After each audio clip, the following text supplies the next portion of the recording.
Monsieur le sous-préfet, bonjour. Bonjour. Monsieur le député, bonjour. Bonjour. Alors, on va parler aujourd'hui de la mise en œuvre de Natura 2000. Alors, pour que tout le monde comprenne bien de quoi il s'agit, pouvez-vous nous expliquer en deux mots ce qu'est Natura 2000? Natura 2000, ça tient en deux mots, c'est une politique européenne.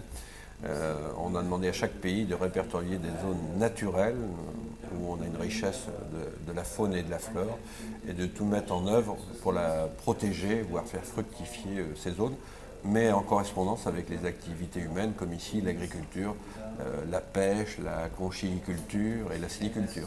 Alors, quels sont les grands objectifs de Natura 2000? Oui, Natura 2000, c'est un processus de conciliation d'intérêts entre la protection de la nature et donc et la protection aussi des activités humaines. Et les grands objectifs, c'est donc de faire en sorte de préserver un certain nombre d'intérêts écologiques comme la flore, la faune, un certain nombre d'habitats, donc pour que cette flore et cette faune puissent perdurer. C'est ce qu'on appelle en fait le développement durable, c'est-à-dire à la fois se développer et développer les activités humaines dans le cadre de la protection de l'environnement. Alors, Natura 2000 est déterminée par des directives européennes. Quelles vont être les zones locales, ici sur la presqu'île, qui vont être, entre guillemets, touchées par Natura 2000? On a deux sites qui ont été retenus dans la grande presqu'île, dans le territoire entre Loire et Vilaine. Ça a été la Brière, pour lequel le document a été rédigé, et puis tout aujourd'hui la presqu'île gardannaise, notamment les marais salants et le bassin du Metz également. Donc tout ce territoire où on a une agriculture de zone humide, la conchyliculture et les paludiers à travers ce qu'on appelle ici l'or blanc, le sel de Guérande. Alors, monsieur le sous-préfet, vous avez présidé le comité de pilotage de Natura 2000. Alors, pendant les 4 années de travail de préparation justement de l'élaboration de Natura 2000, qu'avez-vous retenu de cette période?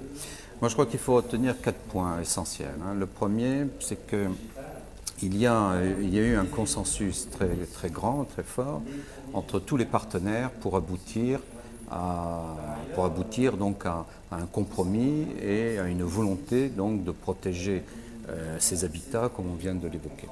Le deuxième point, c'est qu'il y a eu un travail très approfondi qui a été fait pendant 4-5 ans, très important, d'animation de plusieurs groupes de travail, où tout le monde donc est intervenu et a enrichi le débat.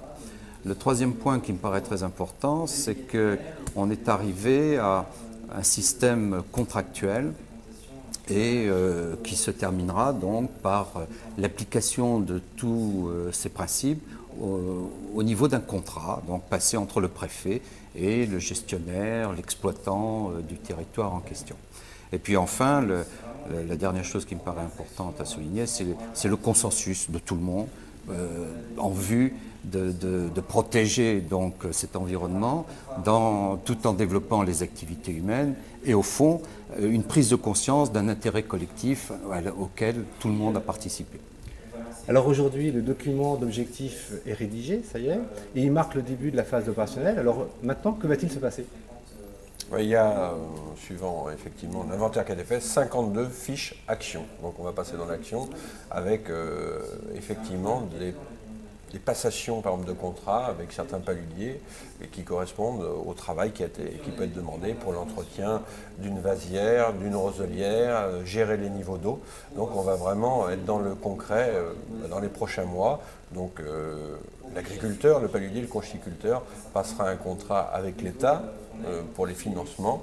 Il y a un cahier des charges à respecter derrière, notamment à travers l'intercomité Cap-Atlantique. Il y a un contrôle pour savoir si le travail a été effectué et bien effectué. Alors dernière question, Natura 2000 se base donc, comme vous venez de le dire, sur le principe de contrat. Un contrat Natura 2000, comment ça marche?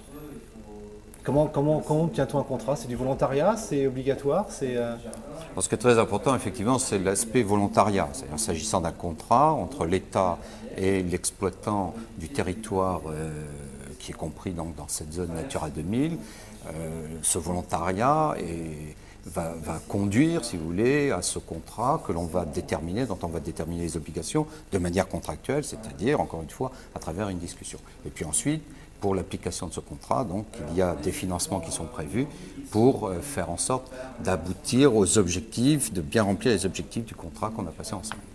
Eh bien, messieurs, merci. Puis à bientôt sur la Bolle TV. Merci.